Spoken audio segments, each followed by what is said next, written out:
Hey y'all, what's up?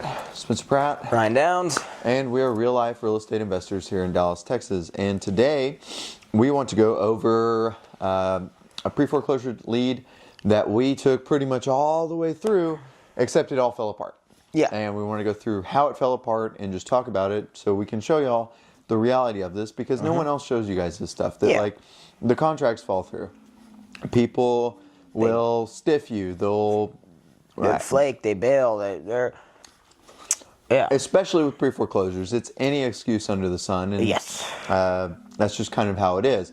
And so let's go ahead and just take you from when we met the homeowner all the way through to what actually happens, and then a prediction as to what might happen after this. So Ryan, how did we meet our homeowner on this? So we pulled up to the guy's house and he had a realtor sign outside. Now normally when we see a realtor sign, we just skip it because they have a realtor and we can't really do much with realtor fees and all that stuff. But Spencer decided that we should go knock this one. And so we go and we knock it, and we're talking to and we meet the guy and we're talking to him, and basically the conversation went like, can you guys take over the mortgage? You can? All right, this is good. So what that means for those of you guys that are unaware is that's a sub-2 transaction, which means we take over the responsibility to pay the mortgage, and he's able to kind of walk away and go into a new home. It does, typically stay on their credit.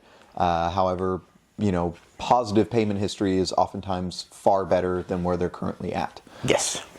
And it's a great way to save people out of foreclosure, and it's a great way to do deals that have low to no equity. Okay.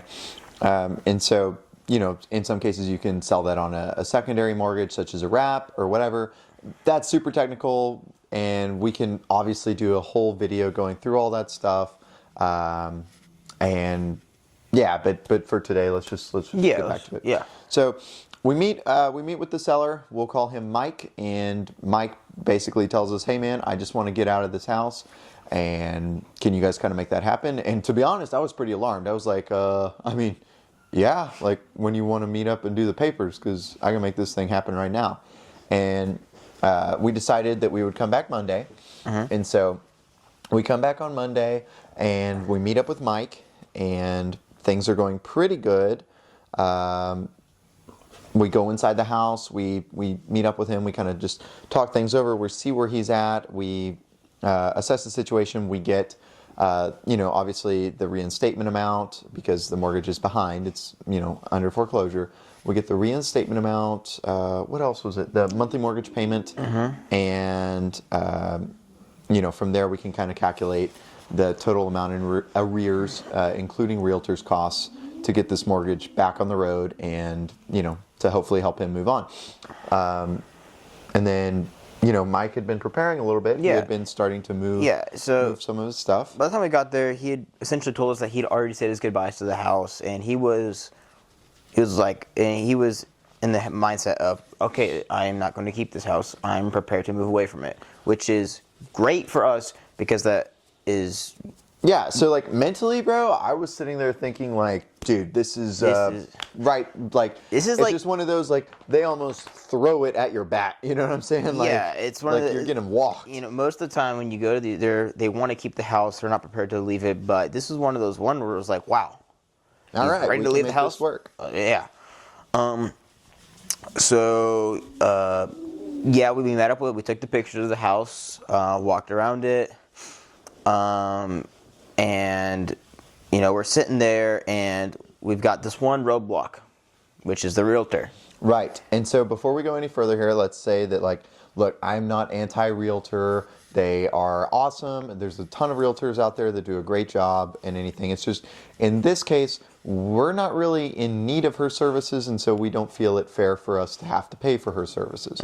And so we explained to Mike that before we actually paper anything out, we have to know for certain that he has canceled his listing agreement with the realtor, and ending all realtor involvement from there. Yeah. It's not because we're trying to do something under the table or secret or bad or anything. It's just I don't want to pay 3% on something that I don't need to pay 3% on.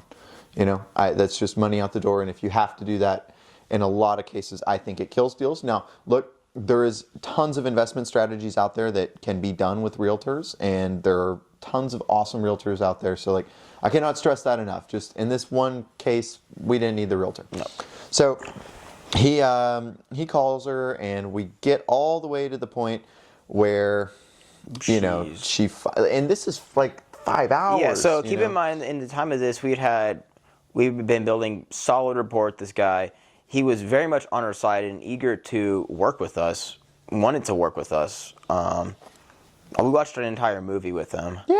Yeah, we're just sitting there hanging out on this guy's couch waiting for the realtor to send the documents releasing the listing agreement to both him and his ex-wife, who lives out of state, via DocuSign. And then after that, I mean, we were literally right there ready to just send over our contract via DocuSign, him and his ex-wife fill it out, it's all signed, done, and boom, we're on to the races.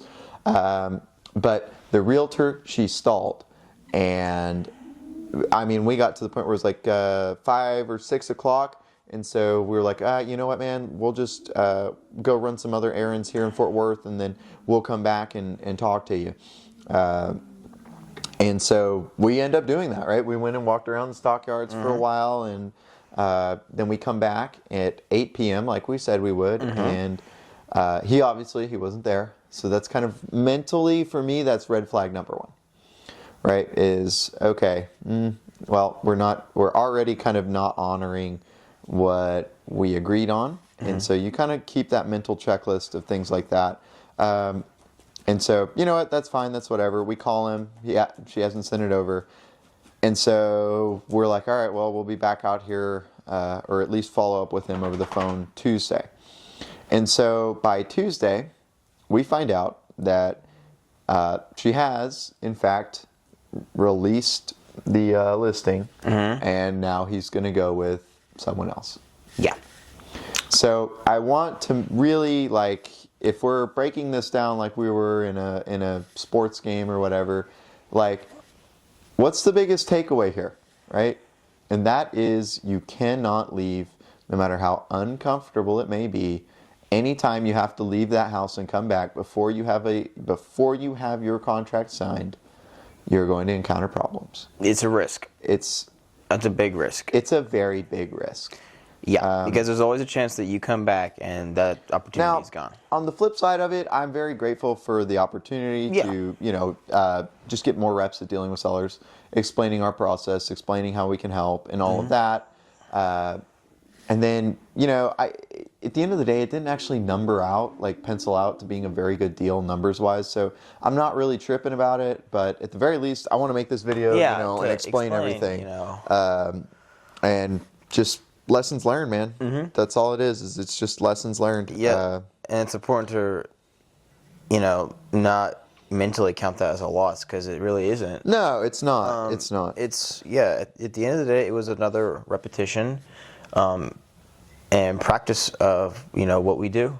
And the more we get to practice, the better we get to play. Yep. So, and I mean, the month's not over. So we still got doors to knock. We still have, lots of opportunities to hopefully get a deal this month. Yeah. And if not this month, we're going to hit it again next month. And I mean, we're at the point, dude, where we just got to keep trying. So yeah, because, you got to remember, when you're knocking these doors, why not the next door?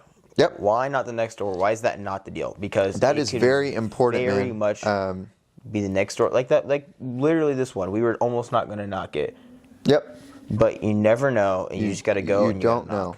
And that's I'm glad you added that. And let's just kind of close this video out on that, bro, because this is such a mental game that if you let your attitude go to the point where you are just going to check the box of going, and some days are always going to be like that. Like, let's be real. Yeah. But you gotta try and keep your mental edge to this is my day. This is the possibility to each day doing this is the opportunity.